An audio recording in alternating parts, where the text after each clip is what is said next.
Frères et sœurs, bien-aimés dans le Seigneur, que la paix soit avec vous. Nous sommes rassemblés encore dans notre temps de priant la parole de Dieu pour rencontrer le Seigneur, pour l'entendre nous parler, où nous venons nous adresser aussi au Seigneur, laisser monter vers le Seigneur nos prières et nos supplications. Nous sommes rassemblés au nom du Père et du Fils et du Saint-Esprit. Amen.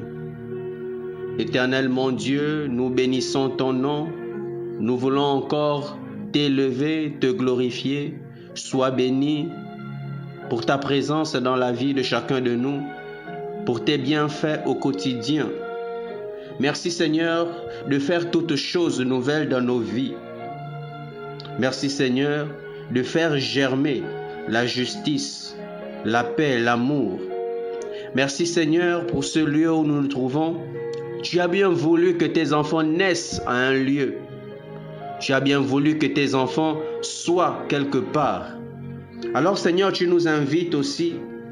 Nous sommes invités, bien-aimés dans le Seigneur, à prier, à élever nos voix, à intercéder pour notre pays, pour notre ville, pour ce lieu où nous nous trouvons, où le Seigneur a bien voulu que nous puissions naître, que nous puissions grandir, que nous puissions travailler. Quel que soit l'endroit où tu te trouves en ce moment, ce n'est peut-être pas le lieu de ta naissance, ce n'est peut-être pas ton pays d'origine, mais tu es peut-être là pour le travail, ou quelle que soit la raison. Je t'invite, mon frère, ma sœur, ce soir, à élever ta voix et à prier en faveur de ce pays, à prier en faveur de cette ville où tu te trouves. Alors, Père éternel, nous voulons bénir ton nom encore pour ce que tu fais, pour ta création. C'est toi qui as créé le monde. C'est toi qui as créé ces différents peuples. C'est toi qui as créé ces différents pays. Alors Seigneur, je veux bénir ton nom pour le pays où je me trouve, pour le Gabon, pour la ville où je me trouve, pour la ville de Mouila. Seigneur, daigne répandre ton sang. Répandre ton sang dans ma ville. Que Seigneur, que la paix demeure sur cette ville, que la paix demeure dans cette ville, que les grâces soient déversées en surabondance. Seigneur, qu'il y ait une prospérité, que la grâce, Seigneur, soit déversée en surabondance. Qu'il y ait la grâce du travail, les opportunités, la paix, la joie, le bonheur. Que ce soit une terre fertile, sur le plan spirituel, sur le plan professionnel. Alors Seigneur, nous te prions de bénir non seulement les autorités de notre ville, les autorités de notre pays. Répands ton sang sur chacun de nous. Seigneur, tu déclares dans ta parole, recherchez la paix en faveur de la ville où je vous ai déportés et intercédez pour elle auprès du Seigneur. Car de sa paix dépend votre paix. Bien-aimé dans le Seigneur, la paix de la ville où tu te trouves, la paix du pays où tu te trouves, dépend aussi ta paix. Parce que si le pays où tu te trouves, la ville où tu te trouves, il n'y a pas la paix, bien-aimé dans le Seigneur, toi aussi tu ne seras pas en paix. Alors cessons de souvent maudire, de souvent mal parler du pays, de souvent mal parler de la ville. Et le Seigneur, dans la parole que nous donnait de méditer l'Église notre mère, nous disait que si un frère est en colère contre un autre, il passera devant le jugement. Et si un frère maudissait son frère, il était passible du feu de la géhenne. Alors nous aussi, si nous maudissons parfois nos frères, nous sommes bien pour le feu de l'enfer. Si nous maudissons aussi notre pays, si nous maudissons aussi notre ville, le fait de maudire, bien-aimé dans le Seigneur, c'est passible du feu de la géhenne. Alors nous sommes invités à relâcher les bénédictions. Parfois des choses ne se passent pas bien, mais alors nous devons intercéder. Si le Seigneur nous demande d'intercéder, c'est pour que la paix soit maintenue, c'est pour que les grâces soient encore déversées en surabondance. C'est bien la critique, mais c'est aussi bien de porter notre pays, de porter nos autorités dans nos prières, afin que le Seigneur accorde les grâces, afin que le Seigneur accorde à nos dirigeants la sagesse, l'intelligence, la justice, afin que le Seigneur rende encore la terre où nous sommes fertile, qu'il y ait des opportunités, qu'il y ait la paix, qu'il y ait l'amour, qu'il y ait la cohésion. Alors prie toujours en faveur de la ville où tu te trouves. Parce que lorsque tu pries bien-aimé dans le Seigneur, pour cette ville. Lorsque cette ville est dans le bonheur, dans la paix, alors toi aussi tu ressens cela. Bénissons le nom du Seigneur, qu'il vienne régner dans nos pays, qu'il vienne régner dans nos villes, qu'il vienne régner dans nos familles, qu'il vienne régner dans nos vies, qu'il vienne régner dans nos cœurs. Merci Saint-Esprit de ta présence, de souffler encore en nous l'amour. Remplis nos cœurs d'amour, parce qu'un cœur plein d'amour, c'est un cœur qui sait s'oublier pour penser aux autres, pour penser au pays, pour penser à la nation.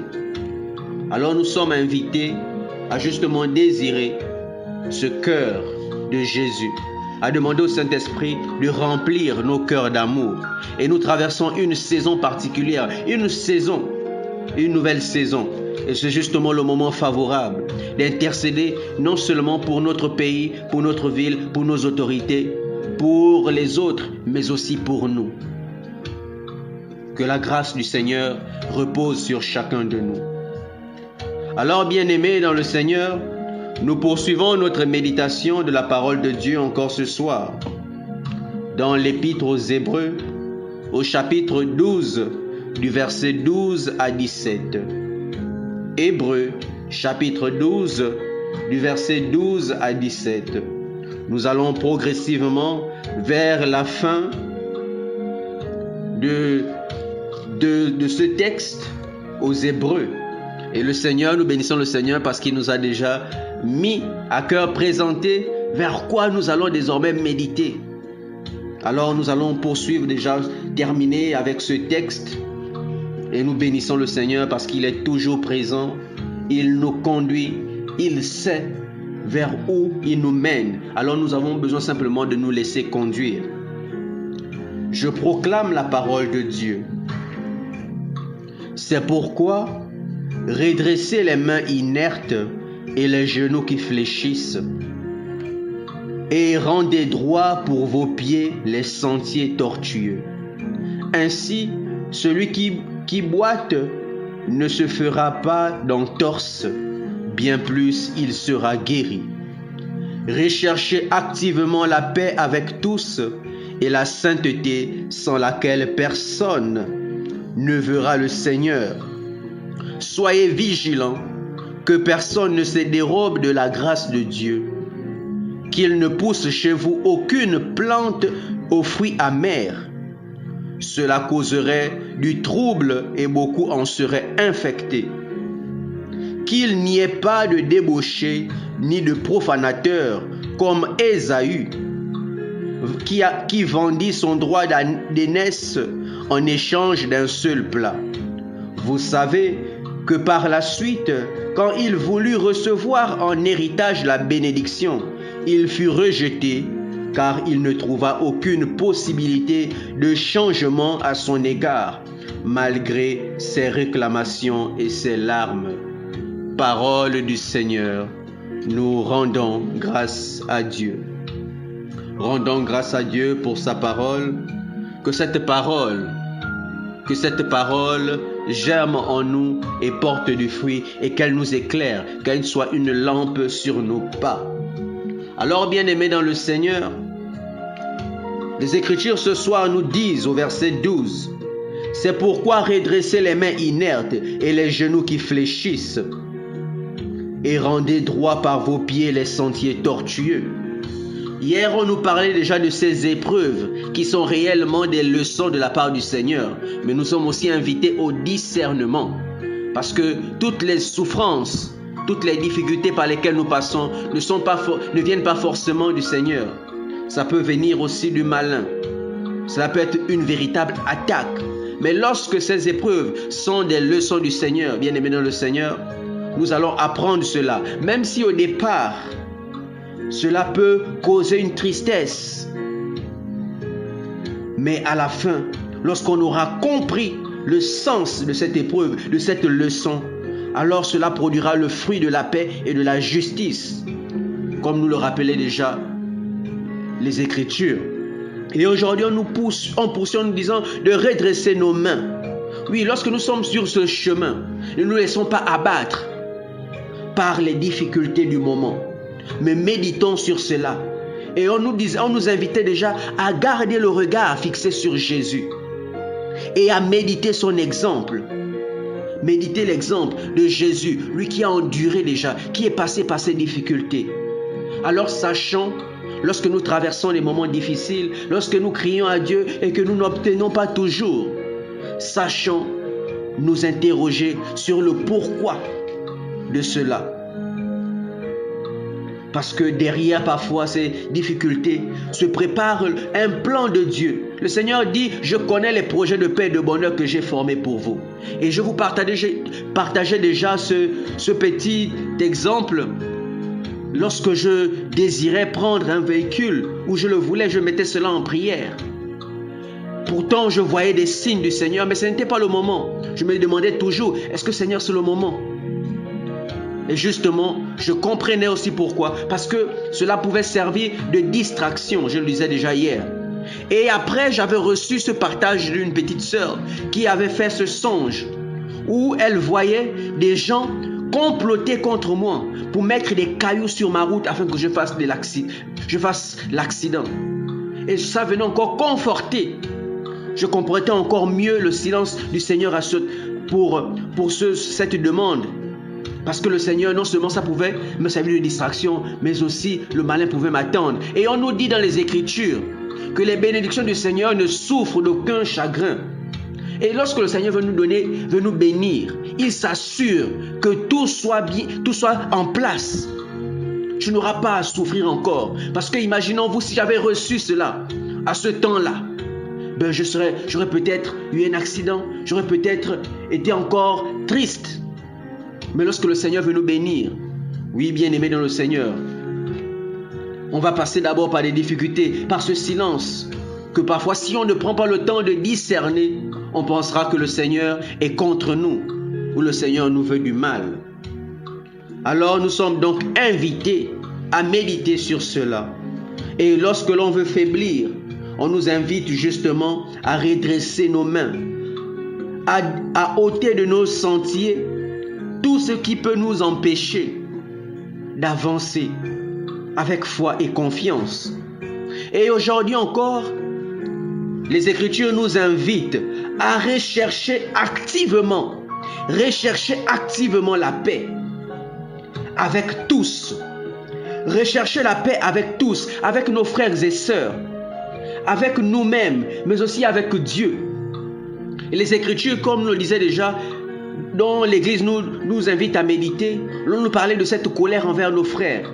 Lorsqu'on a la colère envers un frère, on n'est pas en paix. Et l'on nous disait déjà aussi dans les Écritures que lorsque tu sais qu'un frère a quelque chose contre toi, laisse ton offrande là et va te réconcilier avec ton frère. C'est une manière de rechercher la paix activement. Oui, il peut y avoir des situations où le frère vraiment t'a causé du tort. Recherchons la paix. Recherchons la paix. Pardonnons à ce frère, pardonnons à cette sœur. Recherchons la paix avec tout le monde. Recherchons activement chaque jour. On ne dit pas qu'il n'y aura pas d'offense. On ne dit pas qu'on ne va pas nous blesser. Mais on nous demande de chaque jour de faire un effort de rechercher la paix avec tous. De rechercher aussi la sainteté. Et on nous disait hier que lorsque le Seigneur nous fait passer par ces épreuves, c'est justement parce qu'il veut nous conduire à la sainteté. Il veut nous conduire à la sainteté. Ces épreuves nous permettent de toujours maintenir ce caractère saint. Nous sommes tous passés par des épreuves.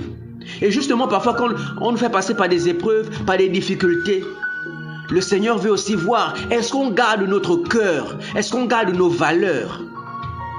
Lorsqu'on est en manque, peut-être d'argent, est-ce qu'on reste dans nos valeurs? On se dit, bon, il faut toujours travailler dans le bien. Ou est-ce qu'on se tourne vers des mauvaises pratiques pour avoir simplement l'argent? Parfois, le Seigneur veut voir notre cœur, veut sonder notre cœur. Si on reste droit, si on continue à l'honorer, un peu comme avec Job, lorsqu'il disait au malin, lorsque le malin disait, lorsqu'il demandait au malin, as-tu vu mon serviteur Job? Il n'y a pas son pareil. Il disait au Seigneur, n'est-ce pour rien que Job te craint? N'est-ce pas parce que tu as établi une barrière? Le Seigneur voyait que Job le respectait et il a parfois permis au malin de l'attaquer pour voir justement si Job allait rester aussi droit continuer à honorer le Seigneur. C'est parfois aussi ça dans nos vies. Le Seigneur nous fait passer par des épreuves pour voir si nous allons maintenir nos valeurs, si nous allons continuer à compter sur lui, à croire en lui. Et justement, lorsque l'on continue à rester le regard fixé vers lui, lorsque l'on maintient nos valeurs, c'est justement ce chemin, on continue de nous approcher vers la perfection. Il continue de nous conduire vers la sainteté. Et nous, on nous demande de rechercher la sainteté, sans laquelle personne ne verra Dieu, bien-aimé dans le Seigneur. Le Seigneur veut que l'on le rencontre, mais pour le rencontrer, il faut être saint, comme lui-même est saint. Voilà pourquoi parfois, il nous fait passer par le feu, par des épreuves, pour nous rendre saints. Parce que sans la sainteté, comme nous rappellent les Écritures, nul ne verra le Seigneur, nul ne verra Dieu. Alors nous sommes donc invités à rechercher la paix. Qui dit paix, la paix nous conduira aussi à la sainteté. Rechercher la paix, rechercher la sainteté. Et nous sommes aussi invités ce soir à être vigilants, à demeurer vigilants, à ne pas se priver de la grâce de Dieu. On nous dit, soyez vigilants que personne ne se dérobe à la grâce de Dieu, bien-aimé dans le Seigneur. Que personne ne se prive de la grâce de Dieu. Elle est gratuite. Alors pourquoi nous priver de la grâce de Dieu? Alors, courons vers cette grâce, saisissons cette grâce de Dieu. Et les gens nous disent, le Seigneur nous dit que ma grâce te suffit. Justement, que lorsqu'on a la grâce de Dieu, tout est possible. On peut parvenir à toutes choses. Alors ne nous privons pas de cette grâce de Dieu. Mais comment est-ce qu'on peut se priver de la grâce de Dieu? Mais lorsqu'on reste dans l'orgueil, lorsqu'on reste dans le péché, lorsqu'on s'éloigne, lorsqu'on pense qu'on peut tout par nos propres forces. Lorsqu'on a recours à des choses qui n'honorent pas le Seigneur, l'on s'éloigne de la grâce de Dieu. Mais l'on nous demande de rester vigilants, à ne pas se priver de la grâce de Dieu, à saisir cette grâce de Dieu, bien-aimé dans le Seigneur. Demeurer vigilants, à ne pas laisser en nous l'amertume. On nous dit de ne pas laisser pousser en nous aucune plante aux fruits amers. C'est justement l'amertume. Ne laissons pas l'amertume grandir en nous. Ne laissons pas la tristesse, ne laissons pas la rancœur grandir en nous. Parce que l'on nous dit que cela causerait du trouble et beaucoup en seraient infectés. Non seulement ça va nous détruire nous-mêmes, mais ça va aussi causer un trouble autour de nous. Ça va polluer l'atmosphère autour de nous. Parce que lorsqu'on on nourrit cette rancune, cette tristesse, bien aimé dans le Seigneur, cela touche, cela affecte notre comportement et on va se conduire de manière désagréable autour de nous. Et ça va polluer l'atmosphère. Si on est dans un milieu, dans un groupe, justement, ça va se ressentir parce qu'on sera amer envers les autres. Nous sommes donc invités à chasser l'amertume, à inviter la joie, la paix en nous. Et en demeurant vigilants aussi, l'on nous dit qu'il n'y ait pas de débauché. Rejetez la débauche, l'alcool, le sexe et tout ce qui est débauche, bien aimé dans le Seigneur. Rejetons la débauche. On nous demande de ne pas être des débauchés. Qu'il n'y ait pas chez nous des débauchés, qu'il n'y ait pas de profanateurs. De profanateurs comme Ésaü. On nous présente Ésaü comme profanateur. Ésaü qui a vendu son droit d'aînesse en échange d'un plat, nous dit les Écritures. Oui, bien aimé dans le Seigneur, parce que Ésaü, quand il revenait, je crois, du champ, il était fatigué. Et il désirait un plat. Alors il a demandé à son frère, Jacob, de lui donner ce plat. Et Jacob de lui dire, alors vends-moi ton droit d'aînesse. Et lui aussi, à cause d'un plat, il a vendu son droit d'aînesse. Il a vendu son droit d'aînesse, bien aimé dans le Seigneur. Vendre son droit d'aînesse, c'est carrément rejeter quelque chose d'essentiel, quelque chose qui nous a été donné par nature. C'est vendre cela pour des biens. C'est rejeter carrément ce qui fait l'essence même de la vie, ce qui est naturel. C'est rejeter les choses de Dieu, c'est rejeter les choses de Dieu pour les choses matérielles, bien aimé dans le Seigneur. C'est faire preuve d'irrévérence, d'irrespect, de mépriser les choses sacrées. Lorsqu'on est un profanateur, c'est comme mépriser les choses sacrées. Parce que le droit d'aînesse, c'est quelque chose de sacré. On ne l'a pas choisi. Ça n'a été attribué. On est né au-dessus de quelqu'un. On est né grand frère ou grande sœur. Comment vendre son droit d'aînesse à cause de la nourriture, à cause des biens de ce monde? Et on voit déjà aujourd'hui la société est justement dérangée à cause de cela. On ne respecte plus les aînés parce qu'un tel a l'argent. Parce qu'un autre a l'argent. C'est justement aussi de là où ça découle. Un aîné reste un aîné, quelle que soit sa position. On n'a pas le droit de troquer notre droit d'aînesse à cause des biens de ce monde. Parce que vendre son droit d'aînesse, c'est mépriser les choses sacrées. C'est rejeter l'essentiel, c'est rejeter ce qui est sacré, c'est rejeter les promesses de Dieu. Parce que le droit d'aînesse était rattaché, le droit d'aînesse de Ésaü était rattaché à certaines bénédictions du Seigneur, était rattaché aux promesses du Seigneur. Mais lorsqu'il a vendu son droit d'aînesse, c'est comme rejeter les promesses du Seigneur, c'est comme rejeter les bénédictions du Seigneur. Alors on nous dit dans les Écritures que par la suite, quand il voulut recevoir en héritage la bénédiction, il fut rejeté car il ne trouva aucune possibilité de changement à son égard.